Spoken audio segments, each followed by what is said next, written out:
Hi everyone. ఈరోజు మనం Maslow's hierarchy of needs అనే థియరీ గురించి మనం మాట్లాడుకుందాం. ఈ థియరీ ఎందుకు యూజ్ అవుతుంది, ఈ థియరీ మనం ఎందుకు చదవాలి, ఈ థియరీ మనకి ఏం చెప్తుంది అనే విషయాల గురించి మనం మాట్లాడుకుందాం. అయితే ఈ థియరీ అనేది 1943లో అబ్రహాం మాస్లో అనే వ్యక్తి ఇంట్రడ్యూస్ చేశాడు. సో ఈ లాస్ట్ నేమ్ని మాస్లో హైరార్కీ ఆఫ్ నీడ్స్ అని కలిపి చెప్పడం జరిగింది. ఓకే, అయితే ఈ థియరీ ఇంట్రడ్యూస్ చేయడానికి గల కారణం ఏంటి అంటే, ఈ థియరీ ఒక మనిషి యొక్క బేసిక్ నీడ్స్ ఏంటి, ఒక మనిషిని ఎలా అర్థం చేసుకోవాలి, ఒక మనిషికి ఏం అవసరం. ఇప్పుడు ఫర్ ఎగ్జాంపుల్ నేను ఒక ఆర్గనైజేషన్ నడుపుతున్నానంటే నా కింద పనిచేసే ఎంప్లాయీస్కి వాళ్ళకి ఏం అవసరం, వాళ్ళని ఎలా మోటివేట్ చేయాలి అనే విషయాలు మనకు తెలిసి ఉండాలి. దాన్ని బట్టే మనం ఎంప్లాయీని మోటివేట్ చేసి వాళ్ళ ద్వారా వర్క్ చేయించుకోగలుగుతాం, అవును కదా. అదేవిధంగా స్కూల్స్లో కానీ ఇటువంటి ఆర్గనైజేషన్లో కానీ ఒకరితోటి ఒక పని చేయించాలి అంటే కంపల్సరీగా హైరార్కీ ఆఫ్ నీడ్స్ అని కంపల్సరీగా ఫాలో అవుతారు. అని అంతేకాకుండా ఈ హైరార్కీ ఆఫ్ నీడ్స్ అనే ఈ థియరీ ఎక్కువగా సైకాలజీలోను, ఆర్గనైజేషన్ బిహేవియర్ అండ్ మోటివేషన్ అనే సబ్జెక్ట్స్లో ఎక్కువగా వస్తూ ఉంటుంది.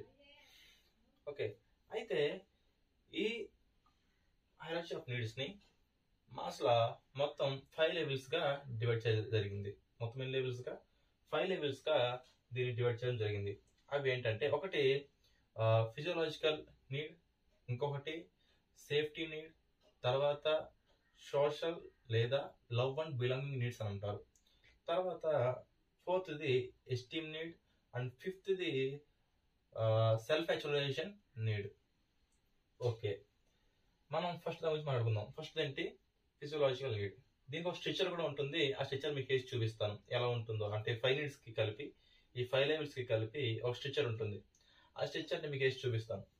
ఓకే, మొత్తం ఈ విధంగా ఈ స్ట్రక్చర్ ఉన్నట్టుగా మొత్తం 5 లెవెల్స్గా దాన్ని ఎక్స్ప్లెయిన్ చేశాడు. అది ఎలా అంటే, first one physiological needs, and second one safety needs, and third one social needs లేదా love and belonging needs, and fourth one esteem needs, and fifth one self actualisation needs. Okay, ఇలా ఉన్న వాటిని ఎందుకు కింద నుంచి అంటే డౌన్వర్డ్స్ నుంచి అప్వర్డ్స్కి ఎందుకు రాశారు, అలా ఎందుకు వేశారు? ఎప్పుడు లెవెల్ 1 ఇక్కడ నుంచి స్టార్ట్ అవ్వాలి కదా అనుకుంటారు.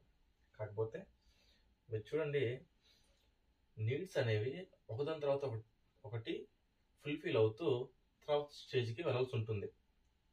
సో అందుకని ఇక్కడ డౌన్ స్టెప్ నుంచి స్టార్ట్ చేయడం జరిగింది, డౌన్ లెవెల్ నుంచి స్టార్ట్ చేయడం జరిగింది. సో ఓకే, అయితే ఫిజియోలాజికల్ నీడ్స్ ఏంటి? ఫిజియోలాజికల్ నీడ్స్ అంటే ఏంటి? అందరికి తెలిసే ఉంటుంది. ఫిజియోలాజికల్ నీడ్స్ అంటే సాధారణంగా మనిషి బతకడానికి కావలసిన అవసరాలు ఏంటి అంటే, ఒకటి ఫుడ్, వాటర్, షెల్టర్, ఎయిర్.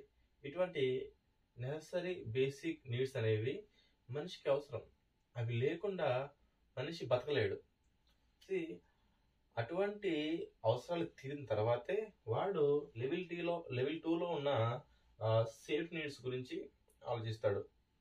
ఎప్పుడైతే ఈ ఫిజికల్ నీడ్స్ అనేవి ఫుల్ఫిల్ అవుతాయో, అవి ఫుల్ఫిల్ అయిన తర్వాత సేఫ్ నీడ్స్ కోసం ఆలోచిస్తాడు.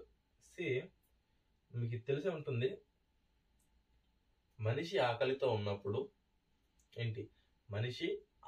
ఉన్నప్పుడు ఏ విషయాన్ని గురించి, ఎటువంటి పనుల గురించి ఆలోచించాడు. వాడి కడుపు ఎలా నింపుకోవాలి అనే విషయాన్ని గురించే మనిషి ఆలోచిస్తాడు, అవును కదా. వాడి కడుపు ఫిల్ అయ్యేంత వరకు కూడా వాడు ఏ పని చేయడానికి ఇష్టపడడు. సో సేమ్ అలానే ఫిజియోలాజికల్ నీడ్స్ తీరిన తర్వాతనే వాడు సేఫ్ నీడ్స్కి నెక్స్ట్ లెవెల్కి వస్తాడు. మీకు అర్థమైంది అనుకుంటా. తర్వాత సేఫ్టీ నీడ్స్ అంటే ఏంటి? మనిషి బతకడానికి ఫుడ్, షెల్టర్ ఏమైనా ఉంటే సరిపోద్దా? వాడు సెక్యూరిటీ ఉండాలి, ఒక స్టెబిలిటీ ఉండాలి. లైక్ ఒక ఆర్గనైజేషన్ ఉంది, అందులో వాడు ఒక ఎంప్లాయీ పని చేస్తాడంటే ఆ ఎంప్లాయీకి ఆర్గనైజేషన్ సెక్యూరిటీ ఇస్తుంది. లైక్ ఎలా అంటే, ఈవెన్ పాలసీస్ ఇవ్వచ్చు, లేకపోతే మంచి ఇన్కమ్ సోర్స్ ఉండొచ్చు, లేకపోతే బాండ్స్ ఇవ్వచ్చు. ఇటువంటి సెక్యూరిటీని ఆ ఎంప్లాయీకి ప్రొవైడ్ చేయడం జరుగుతుంది. కొన్ని ఆర్గనైజేషన్ అయితే ఇల్లు ఇస్తాయి, కార్స్ ఇస్తాయి, రకరకాల ఫెసిలిటీస్ ప్రొవైడ్ చేస్తాయి. ఇది అంతా సెక్యూరిటీ.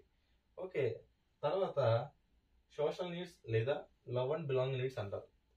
ఓకే, సోషల్ నీడ్స్ అంటే ఏంటి అంటే మనిషికి ఫుడ్ ఉంది, షెల్టర్ ఉంది, అన్నీ ఉన్నాయి, సెక్యూరిటీ కూడా ఉంది. తర్వాత మనిషి ఏం కోరుకుంటాడు? రిలేషన్షిప్స్ కోరుకుంటాడు, ఫ్రెండ్షిప్ కోరుకుంటాడు, ఫ్యామిలీతో టైం స్పెండ్ చేయాలనుకుంటాడు.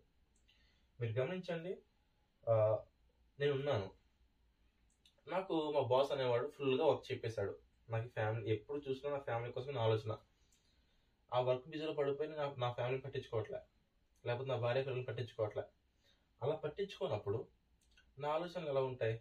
ఎప్పుడు చూసినా ఇంట్లో గురించే ఆలోచిస్తూ ఉంటాను, అవును కదా? సో అలా నేను ఇంట్లో నుంచి ఆలోచిస్తూ ఉన్నప్పుడు వర్క్ నేను చేస్తాను, అవాయిడ్ చేస్తాను. అక్కడ ఏమవుతుంది? నా social need and love and belong needs ఇవి ఫుల్ఫిల్ అవ్వకపోవడం వల్ల నేనేం చేస్తున్నా అంటే నెక్స్ట్ లెవెల్కి వెళ్ళలేకపోతున్నా, అన్ని వర్క్ కూడా ప్రోగ్రెస్ చేయలేకపోతున్నా. అండ్ ఇది ఒక బిగ్ మైనస్ అని చెప్పుకోవాలి. సో మనిషికి థర్డ్ నీడ్ ఏంటంటే సోషల్ నీడ్. ఇది ఖచ్చితంగా ఫుల్ఫిల్ అవ్వాలి. ఇది ఫుల్ఫిల్ అయిన తర్వాత ఎస్టీమ్ నీడ్స్. ఎస్టీమ్ నీడ్స్ అంటే ఏంటయ్యా అంటే, ఈ ఎస్టీమ్ నీడ్స్లో మనిషి ఒక రెస్పెక్ట్, ఒక రికగ్నైజేషన్ కోరుకుంటాడు. ఓకే, మనిషికి ఫుడ్ దొరికింది, తర్వాత సెక్యూరిటీ దొరికింది, తర్వాత రిలేషన్షిప్స్ అనేది దొరికినాయి, ఫ్రెండ్షిప్ కూడా దొరికింది. లాస్ట్లో ఏం కోరుకుంటాడు? గుర్తింపు కోరుకుంటాడు. ఓకే, నన్ను కూడా గుర్తించాలి. ఓకే, వీడు ఇంత పని చేస్తాడు, ఒక ఆఫీస్లో ఒక ఎంప్లాయ్ అనేవాడు చాలా పని చేస్తాడు, హార్డ్ వర్క్ చేస్తాడు. అంతా వర్క్ చేసిన వాడికి ఒక గుర్తింపు లేకపోతే ఎందుకు? వాడికి మోటివేషనే ఉండదు, వర్క్ చేయాలన్న మోటివేషనే ఉండదు. వాడికి గుర్తింపు, వాడికి ఒక రికగ్నైజేషన్ మనం చేయకపోతే వాడికి వర్క్ చేసే ఉద్దేశమే ఉండదు, ఇంకా వదిలేస్తాడు. అది ఎస్టీమ్ నీడ్. ఈ ఎస్టీమ్ నీడ్లో మనిషి ఖచ్చితంగా ఏం కావాలి? ఒక గుర్తింపు కావాలి, ఒక రికగ్నైజేషన్ కావాలి, ఒక రెస్పెక్ట్ కావాలి, ఒక మర్యాద కావాలి. ఓకే, తర్వాత లాస్ట్ది self actualisation needs. Self actualisation needs అంటే సింపుల్గా నిన్ను నువ్వు తెలుసుకోవడం, నీ సత్తా ఏంటో తెలుసుకోవడం, నువ్వేం చేయగలవో తెలుసుకోవడం. ఇక్కడ సెల్ఫ్ యాక్చువలైజేషన్ నీడ్స్లో నువ్వు కంపెనీ కోసం, ఏదో ఆర్గనైజేషన్ కోసం కాదు, కానీ నీ గురించి నువ్వు ఆలోచించుకుంటావు. అంటే ఇప్పుడు ఈ 5th నీడ్కి వచ్చేసరికి నేనేం చేయగలను, నేను దేనికి ఎలిజిబిలిటీ, ఓకే, నా వల్ల ఏమి అవుతుంది, ఓకే, నేను దేనికి సెట్ అవుతాను అనే విషయాల గురించి నువ్వు ఆలోచిస్తావు, నీ గురించి నువ్వు తెలుసుకుంటావు, నిన్ను నువ్వు ఇంప్రూవ్ చేసుకుంటావు. ఓకే, నువ్వు పర్సనల్గా నీ లైఫ్లో నువ్వు గ్రోత్ అవుతావు. ఓకే, అది సెల్ఫ్ యాక్చువలైజేషన్ నీడ్స్. ఓకే, మీకు ఈ 5 నీడ్స్ గురించి అర్థమైంది అనుకుంటున్నా. అయితే మీరు గమనించండి, మీకు చిన్న ఎగ్జాంపుల్ చెప్తాను. ఒక స్కూల్లో ఒక పిల్లోడు ఉన్నాడు. ఏంటి? ఒక స్కూల్లో ఒక పిల్లవాడు ఉన్నాడు. వాడు చాలా బాగా చదువుతాడు. ఏంటి? వాడు చాలా బాగా చదువుతాడు. అంత బాగా చదివే వ్యక్తిని, అంటే చాలా హార్డ్ వర్క్ చేసే వ్యక్తిని, కష్టపడి చదివి మార్కులు తెచ్చుకునే వ్యక్తిని ఒక టీచర్గా నువ్వు గుర్తించలా. ఓకే, ఏం చేయలేదు? ఒక టీచర్గా నువ్వు గుర్తించలా. ఒక టీచర్గా నువ్వు వాడికి ఆప్యాయతని, ప్రేమని, లేకపోతే ఆ స్టూడెంట్కి నువ్వు దగ్గర అవ్వలేకపోయావు, ఆ స్టూడెంట్ దగ్గర అవ్వలేకపోయావు. ఓకే, అలా వాడు ఎంత చేసినా కానీ నువ్వు వాడిని గుర్తించకపోతే, వాడికి నువ్వు దగ్గర అవ్వకపోతే, ఒక టీచర్గా కన్సల్ట్ చేయలేకపోతే వాడు ఏమనుకుంటాడు?